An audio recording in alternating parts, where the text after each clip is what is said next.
I think it was a brilliant move. Looking at you when I say this. Family, I'm not going to I can't wait to hear it. Falcons fans, do not be fear-mongered, please. Do not let fear have you convinced that this wasn't a brilliant move. It was a brilliant move because the Falcons are both trying to win now and win later. When so many teams talk about winning now, they're winning now and sacrificing winning later. Think about the Los Angeles Rams. Acquire Matthew Stafford because you want to win now, but you're sacrificing winning later. What the Falcons are doing is both acquiring Kirk Cousins to win now, but then you draft Michael Penix Jr. so that you can win later. We all know the empirical data, it suggests you don't want to have to start your rookie quarterback right away. Patrick Mahomes, Brock Purdy, Jalen Hurts. Justin Herbert didn't even start his first game. Jordan Love, Josh Allen, Lamar Jackson, the top quarterbacks, at least the quarterbacks that are having immense success right now, did not have to start right away. So Falcons check. You don't have to start your quarterback right away because you have Kirk Cousins. You acquired Kirk Cousins so that you can win now. And most importantly, Falcons, you did your dirty work in the last 3 drafts. Bajan Robinson, Kyle Pitts, Drake London. Then you did your work in the offseason. Rondell Moore, Darnell Mooney. So as a result, the roster offensively was stacked. You had the luxury of drafting a quarterback, preparing for the future while still winning in the present. I loved the decision, and don't let fear convince you otherwise. Shady McCoy, you said the Falcons are the biggest winners, big dog. Why? You know, How do you feel about the decision? you know, I always talk about, like, going out there and getting who you want. I remember with the Bills, where Josh Allen, he wasn't the number 1 pick or quarterback in that draft, right? Baker Mayfield, for some people, thought he was the best one, right? Lamar Jackson was the last one, the first one to get picked. Yes, sir. So when you think of it, we got the guy we wanted. The Ravens got the guy they wanted. And they might have waited to the last pick of the first round to get it, but they got him. The Bills, right? Same. Darnold went. Baker Mayfield went. Who was the other one? And Rosen. Yep. Josh Rosen. And he went for the Cardinals. So the Bills, they wanted to get Josh Allen. They got him. The Falcons, they wanted their guy. Now, the only thing is puzzling is because when you go out there and you pay a guy $180 million, right? Free agency, you put all this money into him, and now knowing that he's not going to be the future. Now, he is 36 years old. Of course. Right? But if you want to get better right now, you should probably use your first-round pick for that. I just think that they won because they got the guy they wanted. And then knowing this, a guy like Raheem Morris, head coach of the Falcons, he's a defensive guy, right? Mm-hmm. So I thought they would go defense. Offense looks young, looks good. They didn't go defense. And that lets me know that either one is you know what the hell you're doing, or 2 is I'm that confident in my defense as a coach that I'm going to make sure we're going to be good enough on defense to be solid enough where our offense can take over the game. So, I mean, in my opinion, it's a win-win because you do got Kurt and you have your young quarterback, Michael, that could learn from him. Only thing is, he ain't a young rookie. So if he waits, let's say... Talk about it, Shady. No, sir, I love the pick, but it's just like, it's so many question marks on everything. It's not a question mark on every pick you have. Because let's say he's 24 right now? 23, I believe. He's 23, right? He's turning 24 in a week and a half. Okay, that's what it is. So he's 24. So let's say Kurt plays 2 years. Now, I don't even want to go if Kurt plays well, right? Let's say it's 2 years, and you're like, all right, let's move on, correct? So your starting quarterback's going to be 26 years old? Yeah. That's tough, 27? It doesn't bother me, though, Joy, because what I've learned in the NFL, especially now, age, not just in the NFL, age in life is relative.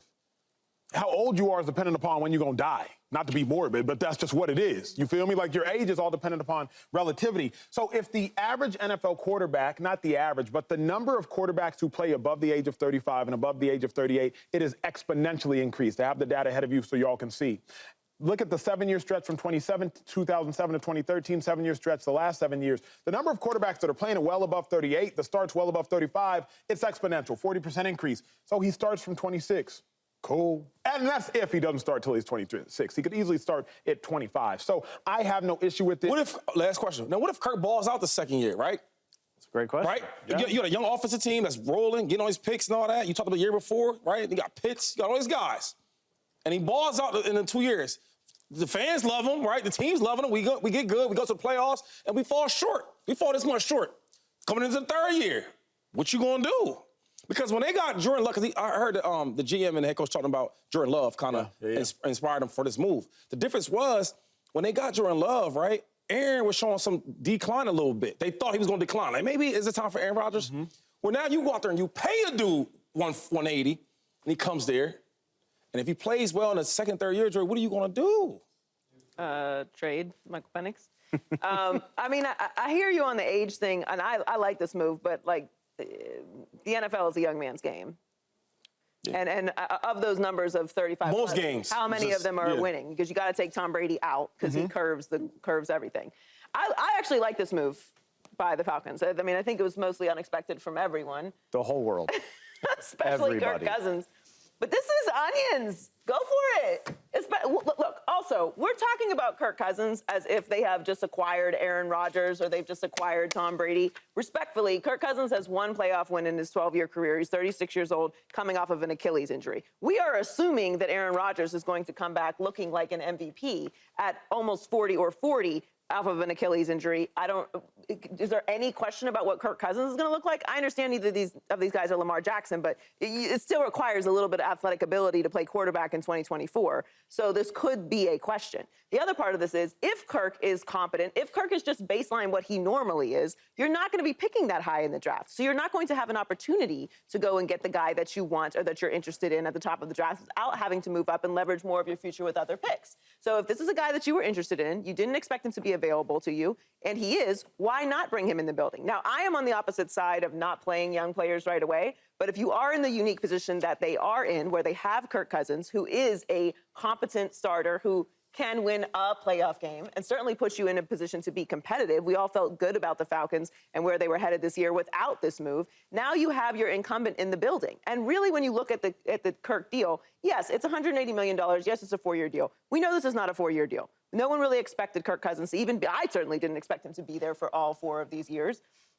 So after the first 2 seasons, or even after next year, you move around again. The quarterback market is completely different than it has ever been in the history of the sport. Players move. Players get traded, big-time players that you would not expect to be in a different place because they ask for it. So I think this is a smart move to have Kirk in the building. You don't know what he's going to look like yet. If he's great, good, you already paid him, and you can let Michael Penix sit. If he's not, well, you have Michael Penix in the building. But you weren't going to be in a position to get a Michael Penix if you were to just ride out with Kirk Cousins as your quarterback, because he's going to be too good to put you in this position again.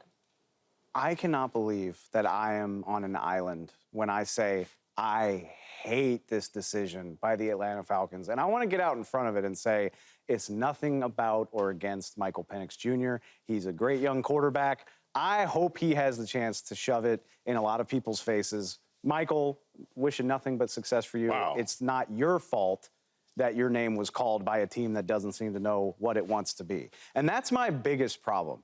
The Atlanta Falcons are trying to weirdly have their cake and eat it too. Like, I get, like, Michael Penix, good young player. You might not get a chance to draft this highly again. Why did you sign a quarterback to a $180 million deal 6 weeks ago if this was even a thought in your mind? Literally, the quote from the Falcons themselves after the first round of the draft ended was, if he doesn't play for 4 or 5 years, that's a good problem to have. No, it's not. Why is that a good problem to have? Quick, everybody, what's the biggest cheat code in the NFL? Quarterbacks on the rookie deal. A quarterback on a rookie deal. Can you take advantage of a quarterback on a rookie deal if a quarterback on a $200 million deal is in front of him? Absolutely no, you cannot. If you sign Kirk Cousins to a deal like this, Joy, you said go for it with Michael Penix. No, you went for it when you signed Kirk, warts and all. And I get it, he doesn't have the playoff success. You made that bed. And now in the NFC, where you have an easier path to the Super Bowl, when you have a 35, soon-to-be 36-year-old quarterback, you do something to help him. They could have traded out of this pick, got more resources, and still been the first team to draft a defensive player, because the first 14 picks were offense. They could have gotten an edge rusher. They could have gotten a cornerback. For that matter, they could have gotten real nuts and drafted Rome Odunze or Brock Bowers to make the offense that much more disgusting. There's half a dozen different things they could have done. And instead, they guaranteed a contract to a guy that they hope doesn't play. Think about that. But Dave, they're a contender to win their division, and they hope their top 10 draft pick doesn't play. They already did their work. It's like when you was a kid. If you already take care of your homework, your mom will let you play a little bit earlier. They took care of their homework in the offseason. Rondell Moore, Darnell Mooney. That is taking care of your work. They definitely didn't need any offensive help. You did a great job of listing the offense. Now do the defense for me. And this is where I co-sign what Shady was saying earlier. Raheem Morris is a defensive mind. Kyle Shanahan's an offensive mind. Reason I bring up Shanahan, I'll let you know in a moment. If you're a defensive coach, you're saying to yourself, I will make up for what my defense lacks. What I'm going to do is make sure in the future I'm set offensively, and the future literally could be in 12 months. So I'm not mad at a defensive coach doing this. Raheem Morris, he better do it because he's the one who has to make up for not drafting Dallas Turner, for not drafting Verse. Raheem Morris better do it. I like that Raheem Morris did it because, like Shady said, you're either crazy or you're confident. I'm betting that Raheem Morris is confident. He's looking at his roster and saying, you know what? I can win with this defense. And I did my work in the offseason when I acquired more. Offensively, if they roll out there in 11 personnel, you got Mooney, you got Drake London, you got Pitts, you got Bijan Robinson, you got Rondale Moore. Offense is set. Yeah. So you didn't need help on offense. You got a defensive-minded coach. He'll take care of the defense. I love it. Plan for the future while taking care of the present. The best, like the upshot of this at the end of the day is you either wasted a top 10 contract or you wasted a $200 million contract. Neither one of those things is good. Y'all talked about it a minute ago. Kirk Cousins, when it's palatable to move on from him, Michael Penix could be as old as 26. When his guarantees are completely done on his deal, he'll be 27 years old. People bring up Jordan Love. Jordan Love was 21 when the Packers did that. And by the way, Aaron Rodgers was 15 years in with the Packers, and to Shady's point, was declining. It makes sense to do this if this is your quarterback who you have watched decline. The Falcons got engaged to this guy a month and a half ago. Think about it in those terms. But they ID'd him as the future of the next 2 to 4 years of their franchise, and immediately after that, we're like, oh, this guy looks pretty good too. And if you want a quarterback, right, and you go to free agency to get him, stay there with it. But if you want a quarterback, you're like, yo, let's get one in the draft. It's like it can't be both. It can't be, yo, I want to get a quarterback in free agency, but then I'm going to get one in the draft. You know what I'm saying? So yes. I love the pick because I'm happy that they got their guy. I hate when teams just pick a player just because, oh, we need a quarterback, let's just get one of the good guys. No, I want the guy I want, and they got the guy they want. My only issue is when you were doing your homework on, like, what do we need for our team, right? We need some defense, and we need a quarterback. When you sit in these meetings with the GM and all that, and all the coaches, whatever, and you circle who you want to get, it was Kirk Cousins, cool, because you paid a lot of money to get him, so you really wanted him. Sure. But then you got to the draft, it should have been like either the draft or free agency. I don't think it should be both. That's my only concern and issue. Think about it this way.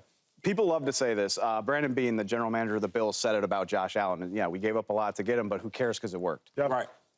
If Kirk Cousins works out, you can't say who cares because it worked because you wasted a top 10 pick that could have helped your team. Yeah. And if Michael Penix winds up working out for the Falcons, you can't say who cares because it worked because you wasted tens of millions of dollars paying Kirk Cousins when you could have done something else with that money. Is it wasting or trying?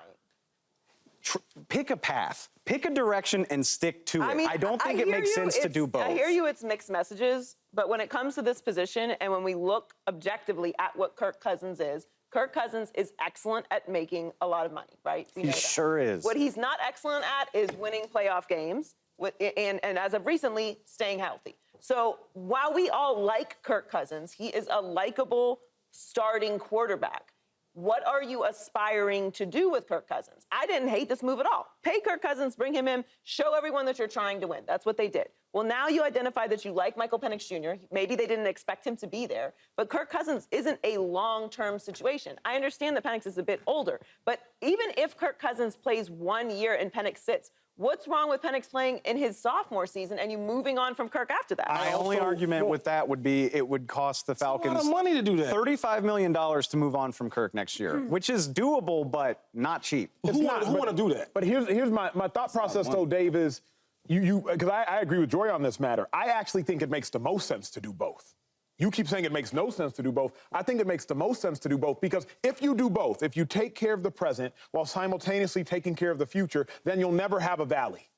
You'll just hopefully have nothing but peaks, like the Green Bay Packers have done for the last 25 years. But a quarterback is expensive. Right. And so I actually think it makes the most sense because Kirk Cousins is the present, obviously. But Kirk Cousins is not the future. Andy, do we have the future of Falcons full screen?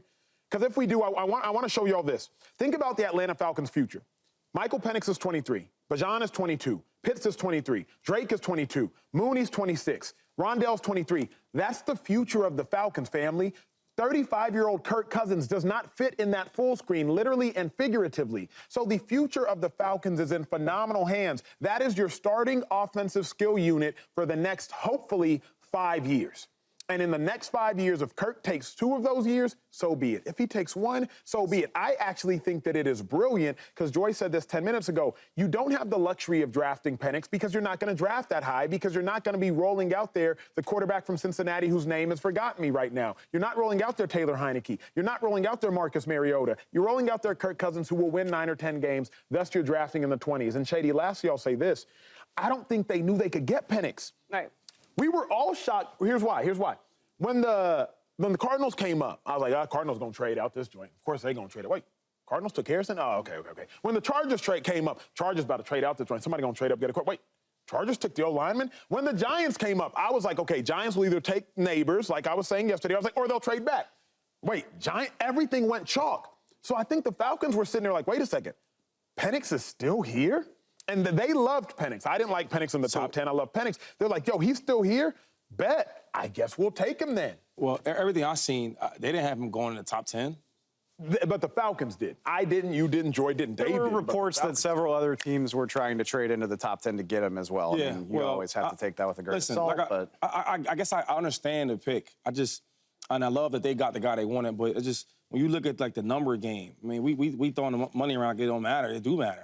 Like you could have used $100 million. I ain't gonna say the 180 with the whole contract. You could have used $100 million on other pieces on the team. But you didn't know, 2-5. Talk to me now. You do know. How did you not know? They had the 8th overall pick. So they sort of in the draft room, right? Yep. Leading up to the draft is these big boards, right? And the scouts, GMs, they do this all day and all night, talking about it. Who can we get? Different scenarios. Yep. And they have the guys that they want first, the guys they want last. And you telling me even before the draft, in free agency, you go, look, we can get some guys in free agency that we need. We get guys in the draft. So you talked about that. Yes, sir. My thing is, if you needed a quarterback today, you went out there and got you one for $180 million. I'm saying, let me ask y'all this. I think we all would have been surprised. I'll speak for me and then I'll ask you all. I am surprised that the 4th quarterback taken was taken at 8. I thought the 4th quarterback was going to be taken at 4. That's surprising. Or 5. Yes. So when I'm saying 2-5, and I'll speak to your heart for a moment, when you play blackjack, you can't regret the decision after you see that the dealer busted and you busted. Because you're making the best decision possible with the information you're given. The Falcons acquired Kirk Cousins because the information they were given was we got the 8th overall pick. 8th is not good enough to get Penix. So let's acquire Kirk. Now that they realize retroactively we can still get Penix, go get Penix. I can't fault the Falcons because imagine this, Dave Helman and Joy Taylor. Imagine if the Falcons don't get Kirk. And then at 4, the Cardinals trade out and the team trades in, say it's the Vikings, say it's the Broncos, and they draft Penix. What you mean, imagine they didn't get Kirk? Imagine if they don't get Kirk Cousins this offseason. Right? Because they're going into the draft saying we want to get Penix. You can't do that. But that's what y'all are doing. You saying they didn't sign him? Exactly. Oh, okay. Like, to me, what y'all are then it worked out. Yeah, but it's just too risky. You know? No, I still disagree. At 8, it is too risky. None of us sat here yesterday thinking before the draft that everything was going to go chalk the way it did. True. I agree. So we think that. They are also studying the draft. They're also seeing what other people are interested in. They're also looking at other people's rosters and seeing who they might be taking. Yeah. They are assuming, like we did, that there was going to be a lot more movement at the top of the draft because there was so deep at the quarterback position, which is the most important position and the position that everyone is trying to fill and secure. I get it. It is expensive and it feels egregious. But if it ends up working out, those are checks I'm willing to write because that is a position that you have to get right. And again, Kirk is a very suitable quarterback, starting quarterback. He's good in the locker room. He's going to win you some games. He's going to put up some numbers. We don't know if he's going to win in the postseason because he's only done that once in 12 years. But he is 36 coming off an Achilles injury. And I hate to, like, be all doom and gloom, but when did we just start acting like Achilles was like Then don't sign him. Don't If you feel like that, then don't sign him. I don't, but I did sign him. Because I was willing to take the risk at the time. But now I have an opportunity. I have an opportunity to get somebody who potentially could be there for the next 5 to 6 years. Kirk was never going to be there for that long. We haven't asked this question yet either. What's it not working out look like? Because it not working out looks really good.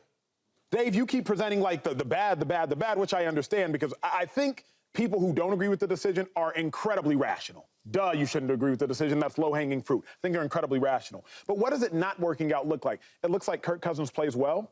It looks like Kirk Cousins plays well enough to trade, but not well enough to win. And now you got a 25-year-old Penix starting alongside a 24-year-old Bijan Robinson, alongside a 26-year-old Kyle Pitts, alongside a 24-year-old Rondale Mel. Like, what is it not? What's the worst-case scenario, family? Worst scenario is talk to me. He balls out. Right? Kirk does. Kirk balls out, right? Because Kirk's not weak, right? And I think this would be one of his better offenses he's been around. No doubt. Right? So he balls out, and he puts pressure on you. So now, what are you going to do? You going to bench me for the young kid that we think is going to be good? Because I'm still balling. Okay, let's say the third year. He moves on. So this is the real thing, is that division's not that division's not hard at all, right? It's not that good of teams in there. So let's say we win divisions and all that, and we a competing team, contender. And the third year, it's like, yo, what do we do? But if you're not winning deep into the postseason, that's going to feel like you're not accomplishing what you set out to do. And his cap hits in years 3 and 4. $57.5 million each, but the dead cap after the first 2 seasons is $25 million, which is manageable. So in theory, I've always looked at this Kirk Cousins deal as a 2-year deal. I think it's a 2-year deal. So like with the money, with the cap hit, this is a 2-year deal. So in the worst case scenario, obviously you would have wanted somebody who could contribute right away, but you could also look at this as something that you're storing for later. Assuming this is a 2-year deal, that's how we're all reasonably approaching this. Michael Penix plays right after the 2 years. But my question is, let's say he balls for 2 years, right? Right. So the Falcons ain't having a lot of success in a long, long time. Of course, right? It's Matty Ice and 2016. Okay, even better. They've been bad since then, right? You're in a bad division. Let's say you win a division in the second year, you ball now, you get to the playoffs, right? You win one game, you get to the second one, you get close, and you lose. Lose a close game. Hold on. The third year, though, we're saying that he's probably going to move on. As a coach, what's your job on the line? Do you want to move on and go to a rookie? So now it's like starting all over again. Let me ask you this, because you were there for it, and I'll bring up something and I'll ask it to you. I think, one, this is why they brought up the Packers situation. Let's remind everyone, Aaron Rodgers won back-to-back MVPs, and 12 months later they traded him. Now, Aaron Rodgers, obviously, to some degree, he wanted out as well, but he didn't play well. Yeah, he didn't play well. Season. Right. But he won back-to-back MVP. So in three years after drafting Jordan Love, you had a bad season, you had 2 MVP seasons. I think you'd still say we should keep him. But beyond that 2-5, and I don't want people to conflate what I'm saying here. I'm not comparing Michael Penix to this person. I'm comparing the ideal situations. The Chiefs were doing well with Alex Smith. They were doing well with Alex Smith. They couldn't wait to move on from Alex Smith. No doubt about it. Okay. But they were doing well. They were winning 12 games. Andy Reid winning 11 games going to the playoffs. You moved on. You had a better quarterback behind. Obviously, Pat is Pat. I'm not comparing Pat and Penix. But what I am comparing is situationally, you have a guy who is good enough to win you games. Even if Kirk Cousins balls out, he's not winning a Super Bowl. Kirk Cousins balling out, he's going to throw for 33 touchdowns, about 11 picks. They're going to win about 10 games. That's what Kirk Cousins always do. He is one of the most consistent quarterbacks in football. I think you got 2 great years with Kirk, and you move on. I just think it was wise. But even if you do win a Super Bowl, who cares? You can't argue that you'd have done something with that pick in the top of the draft. Win, how much better can it be than winning a Super Bowl? There is no better than winning. If this was what you wanted to do, you could have just done it in such a more cost-effective way. Like, why couldn't Jacoby Brissett be on the Falcons for $10 million? I think Kirk is better. But if he ain't 100 and... If you even thought there was a chance you were going to do this, but you don't hand out a contract like that. It's not in their hands, is what I'm saying. That's where I agree. The draft, if you are picking at what did we do? The picks ahead of you are not in your hands. If they were at 3, I'm with you. If they were at 3, I'm with you. Because they're at 8, I'm with Jordan. We spent 2 months talking about the Minnesota Vikings going for a quarterback, and they had a worse pick than the Falcons did. If you are 8th overall, you are in striking distance Dave, at least. Here's the and difference. You can make it work from there. Because you bring up this word, you could have done it much more cost-effective. Let's define cost. You can define cost in $100 million, or you can define cost in first-round picks. For the Falcons to guarantee they get the quarterback they would have wanted, it would have cost them multiple first-round picks. To guarantee it, because it would have cost them multiple first-round picks to trade into the top 3. They sat there and said, you know what? Oh, Penix is still available at 8, then I'm going to take him. So, Dave, had the Falcons used 2, 3, 4 first-round picks to acquire Penix, we still would have been like, ugh, y'all gave up all that to get Penix? So we can't retroactively try to rewrite the history of the story here. They got Kirk, it was smart. Penix is still there, it was smart. Worst case scenario, they win. Well, boo-hoo. I just feel like, man, getting a top 10 pick and you don't get your team better that year, that's just hard for me to sit with. But like I said before, I love the move because they got the guy they wanted. They didn't risk nothing. They didn't trade this and that to get the guy they wanted. They got him. But on the other side, it's like, yo, man, the reality is you spent a lot of money to get the same position, and you didn't get better this year. That's true. You can't argue that. You can't argue that. It's hard to imagine, like I said, it's hard to imagine a future where one decision doesn't hurt the other. Like either Kirk Cousins and his contract are in Michael Penix's way, or Michael Penix was a pick that could have been a more useful player for Kirk Cousins. Like one of those things feels very likely to happen. That's all. My only final thought, Dave, for you, and I know I need to go to break. My final thought, though, is aren't the best quarterback situations, and some teams luck into it. And I think rather than it being done incidentally, the Falcons are doing it intentionally when you just go from one quarterback to another. When you can just go from Aaron Rodgers to Love, when you can go from Alex Smith to Pat. Thankfully, the Cowboys went from Romo to Dak, but we know they kind of lucked into Romo, and shout out to Dak and Romo for both working out. But I kind of like it because isn't this the best case scenario? You just go from one quarterback to another gracefully. They could have done that. I'll shout out my guy Jacoby Brissett again because I think he's a good player. They could have done that for a fraction of the cost and done the exact same thing. That's a million bridge quarterbacks you can get. They do it all the time. But Kirk's not bridge, though. That's a great point. But it's a bridge situation. They didn't sign a bridge situation. The bridge situation only works. This situation only works assuming that they get Penix. And you can't make that assumption. We can't make that assumption. You can make that assumption if you were willing to trade up to 4. You can't make that assumption. You can't make, because we knew that 1 through 3 weren't moving without a king's ransom. So assuming that you were only in play for 4, you cannot assume that he was going to fall to you. So I hear you. You're totally right. But all of this is based off of information we have now. No, we didn't have it then.